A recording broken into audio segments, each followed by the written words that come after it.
Samuel Eto'o aurait décidé de démissionner de son poste de président de la Fédération de football camerounaise, mais bien sûr la demande a été rejetée par les mandats, par les dirigeants tout simplement de la sélection camerounaise. Donc franchement personnellement j'ai rien compris parce qu'on sait que Samuel Eto'o c'était le président, donc personne n'était mieux classé que lui, mais apparemment les dirigeants et le reste du staff auraient décidé de refuser sa demande, de refuser sa démission et continuer à faire confiance à leur légende Samuel Eto'o tout simplement. C'est là tout c'est mignon, j'espère que tout sera bien au d'une vidéo tout simplement, vidéo actualité. On va revenir un peu sur le parcours de Samuel Eto'o en tant que président de la Fédération de football camerounaise actuelle. Donc on sait qu'en ce moment c'est assez compliqué pour eux avec la récente organisation de la Coupe d'Afrique en 2022 dans leur pays, avec les récents dramas qu'on a vu avec Onana, les blessures, tous les problèmes que rencontre la sélection camerounaise. On va revenir un peu sur le parcours que Samuel Eto'o a fait en tant que président dans cette équipe du Cameroun, comment ça s'est déroulé, qu'est-ce qu'ils ont fait et tout simplement leurs exploits qu'ils auraient pu réaliser. Donc si cela vous intéresse et si le football africain vous intéresse en général, n'hésitez pas à vous abonner et à liker. Et sur ce, du comme d'habitude, bonne vidéo à tous.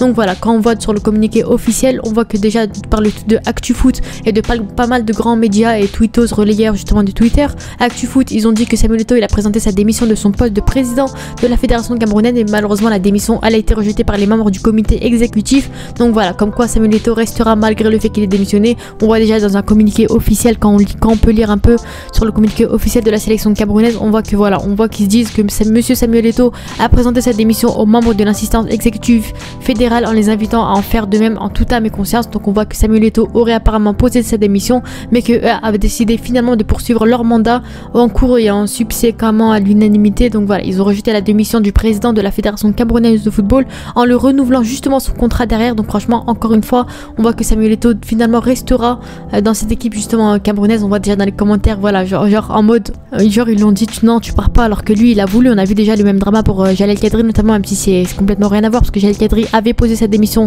en tant que sélectionneur de la Tunisie à l'époque, mais on voit que franchement la Tunisie avait refusé. Cette fois-ci c'est du côté du Cameroun, cette fois-ci c'est encore pire, c'est le président justement de la fédération de football et ben voilà qui a posé sa démission mais qui a finalement été refusé. Et on voit que finalement il va rester justement pendant un long moment avec cette équipe du Cameroun. On voit que franchement ils font confiance à 100% malgré les dramas et tous les problèmes qu'on peut rencontrer dans cette équipe du Cameroun. On voit franchement que Samuel Eto'o, on voit que je sais pas si c'est un acte justement de faiblesse parce que comme quoi il a pas supporté ses responsabilités, ou bien un acte pour sauver son pays. On a vu que franchement il avait peut-être pas les compétences et les responsabilités pour porter une nation comme celle-ci, une grande nation de football, et il aurait préféré laisser sa place histoire que la nation revienne en forme justement comme à l'époque, comme à son prime justement. Mais voilà, on sait pas pourquoi encore il a démissionné réellement, mais en tout cas on sait qu'il a posé sa démission et qu'elle a été refusée tout simplement.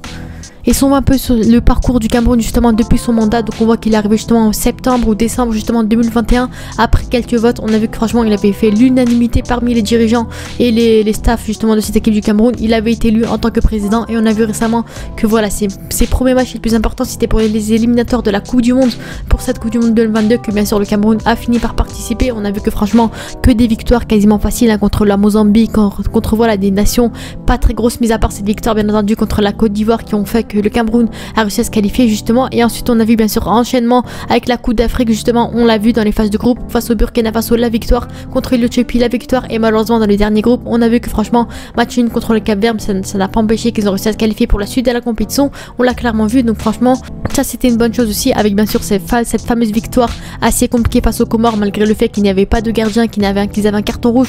Victoire assez compliquée, mais on a su qu'ils ont réussi à se qualifier en quart de finale. Et ensuite bien sûr la victoire sans aucun débat contre la Gambie 2-0 sans aucun problème, franchement avec un excellent Vincent Boubacar, Toko Ekambi, Zambo Anguissa. Franchement ils avaient vraiment de grands joueurs, une grande équipe qui franchement avait un potentiel notamment de leur pays justement. Et on a vu que malheureusement c'est en demi-finale qu'ils se sont écroulés face à l'Égypte au tir au but. Ça a été assez compliqué malgré le fait qu'ils organisaient la coupe justement dans leur pays, c'était compliqué. Ils sortent en demi-finale aux portes de la finale face à l'Égypte, ça a été assez compliqué. Et bien sûr comme vous savez le match de la 3e place face au Burkina Faso qu'ils ont réussi à gagner au tir au but, superbe match qui s'est terminé sur un 3 partout. Donc franchement c'était un très gros match avec des buts de tous les sens.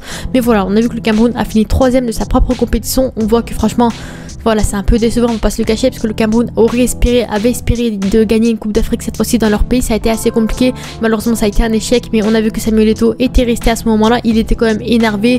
Voilà, tout le monde était dégoûté, les Camerounais étaient dégoûtés quand même parce qu'ils auraient préféré voir une victoire dans leur propre pays à domicile.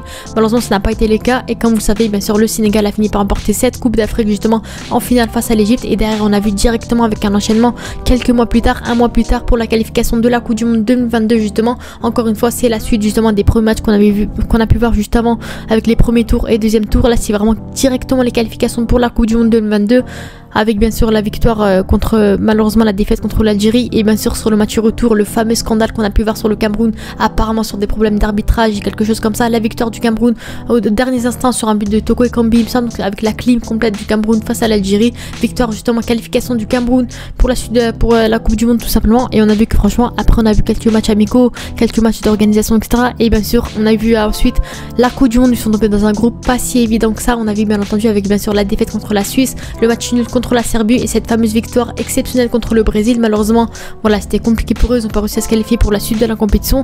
Et si justement on revient sur cette dernière Coupe d'Afrique, c'est le dernier championnat officiel que Samuel Eto'o aurait fait bien entendu, comme vous le savez, mais qui a été bien sûr très compliqué. On l'a vu avec malheureusement pas mal de drama qu'on a pu voir, avec notamment des Onana qui avait refusé de jouer le premier match, ça a été compliqué pour lui, il n'a pas joué pour le reste de la compétition.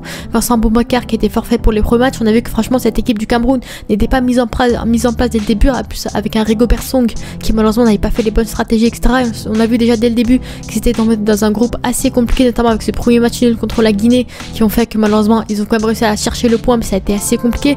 Mais sur cette défaite contre le Sénégal qui était vraiment bien sûr évidente, le Sénégal qui était vraiment dans une grande lancée, c'est très compliqué pour eux, grosse défaite, grosse désillusion du côté du Cameroun. Et mais sur cette victoire dans les derniers instants arrachée par le Cameroun, notamment sur cette superbe tête de Christopher Wu. Donc voilà, pour moi franchement le Cameroun dans ces phases de groupe c'était un peu compliqué, on va pas se le cacher. Dans ces matchs de poule c'était quand même assez compliqué, on va pas se le cacher. Mais heureusement leur victoire contre la Gambie leur a permis de se qualifier en 8e de finale pour la suite de la compétition. Ils ont quand même galéré, on va pas se le cacher, hein, parce que voilà, on a vu que franchement voilà, on sait que la phase de groupe était assez compliquée avec vraiment la poule de la mort, on va pas mentir là-dessus. Mais en tout cas pour moi franchement c'était assez compliqué pour eux, ils ont réussi à se qualifier de justesse grâce à la Gambie. Et ensuite en 8e de finale c'est là qu'il y avait eu la totale désillusion, cette défaite 2-0 contre le Nigeria, franchement incompréhensible. Malheureusement le Cameroun n'a pas été à la hauteur, le Nigeria avec un super Lookman et Osimhen qui ont assuré ce rôle là. Malheureusement défaite du Cameroun et élimination dès les 8e de finale dans cette Coupe d'Afrique. On a vu déjà que dans cette Coupe d'Afrique c'était la CAN des surprises, la CAN de l'humilité et la CAN du travail surtout. On a vu que franchement ces trois compétences faisaient que franchement ça allait nous offrir le futur gagnant de la Coupe d'Afrique. Là ça a été assez compliqué, le Cameroun malheureusement voilà, totale désillusion encore une fois, comme par rapport en 2022, même si c'est encore pire, hein, parce que 2022 au moins ils avaient atteint les demi-finales, mais là en 8e de finale comme ça, perdre 2-0 sans en marquer un seul but avec un Rigobert Song qui malheureusement n'était pas à la hauteur, des Vincent Boubacar, voilà, pas mal de grands joueurs. On revoit un peu la composition contre le Nigeria, on voit que c'était quand même assez compliqué. Vincent Boubacar qui était encore blessé, qui ne pouvait pas jouer encore une fois. Pourtant on avait des Ambouanguissa, on avait des Christopher Wu, on avait des Castelletto, Toko Ekambi, des Nkoudou, des Ngamaleu. Franchement ils avaient vraiment de grands noms sur le papier, mais ça a été très compliqué. On a vu que malheureusement ça n'a pas fait le taf. Encore une fois André Onana qui n'a pas été titularisé au vu de son comportement avec cette équipe du Cameroun, avec un Ondoa dans les cages, bon il a rien pu faire, c'était compliqué pour lui, malgré le fait que Vincent Boubacar soit rentré en fin de match, c'était quand même assez compliqué. Malheureusement ça n'a pas suivi et malheureusement le Cameroun a été éliminé en 8e de finale. C'est je pense pour ça que Samuel Eto'o a refusé justement à démissionner avec cette équipe du Cameroun, parce que pour moi malheureusement il a échoué sur deux aspects. Le premier bien sûr ça reste la Coupe d'Afrique la plus importante pour leur histoire à organiser dans leur pays en 2022, qui a échoué au port des demi-finales, et bien sûr cette Coupe d'Afrique était vraiment encore pire avec cette élimination en 8e de finale. Pourtant le Cameroun on le voyait comme étant une équipe aller loin dans cette Coupe d'Afrique, du moins plus loin que les 8e de finale pardon, mais là cette fois-ci c'était quand même assez décevant encore une fois. Malheureusement Rigobert Song et le staff camerounais, que ce soit Samuel Eto'o, le reste n'ont pas pu faire le taf, les joueurs n'ont pas pu faire le taf, malheureusement c'était très compliqué. Mais voilà, en tout cas pour moi franchement je pense que Samuel Eto'o avait bien fait de démissionner, parce qu'on voit que franchement malheureusement il n'a pas forcément les compétences ou l'expérience d'assurer une nation comme celle-ci.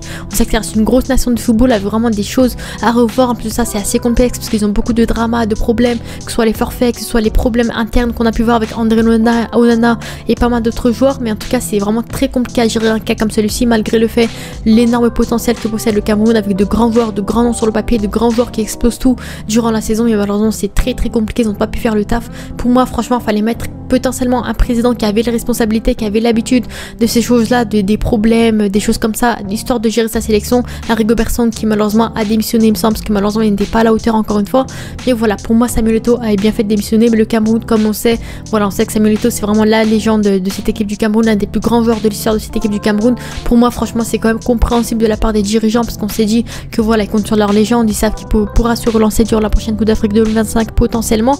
Mais voilà, pour moi franchement c'était un bon choix de la part de Samuel Eto'o, il a porté ses responsabilités, il a fait ça pour le bien de sa sélection. Malheureusement ils ont refusé, à voir comment ça se passait pour la suite. Ensuite voilà, avec les qualifications de Coupe du Monde 2026, avec la Coupe d'Afrique 2025, avec les prochaines grandes compétitions qui nous attendent, mais voilà, à voir comment ça se passait. Mais pour moi franchement actuellement Samuel Eto'o a fait le bon choix. Ensuite à voir s'ils ont eu raison ou pas de le garder ou pas du côté de cette sélection camerounaise, mais à voir pour la suite. Mais en tout cas, pour moi, voilà, je vous ai donné mon avis là-dessus. Sur ce, n'hésitez pas à vous abonner et à liker. Dites-moi en commentaire sur votre avis. Est-ce que pour vous, Samuel Eto'o peut être un bon président de cette équipe du Cameroun? Pour moi, franchement, il a le nom, il a la carrure, il a tout ce qu'il faut pour être un bon président. Mais malheureusement, je pense qu'il lui manque l'expérience justement de gérer une nation comme celle-ci qui a beaucoup de problèmes internes. Une nation qui malheureusement a beaucoup. C'est une nation assez particulière, on va pas se le cacher. Cette équipe du Cameroun, parce qu'on sait que c'est une nation avec un gros potentiel, avec de grands joueurs.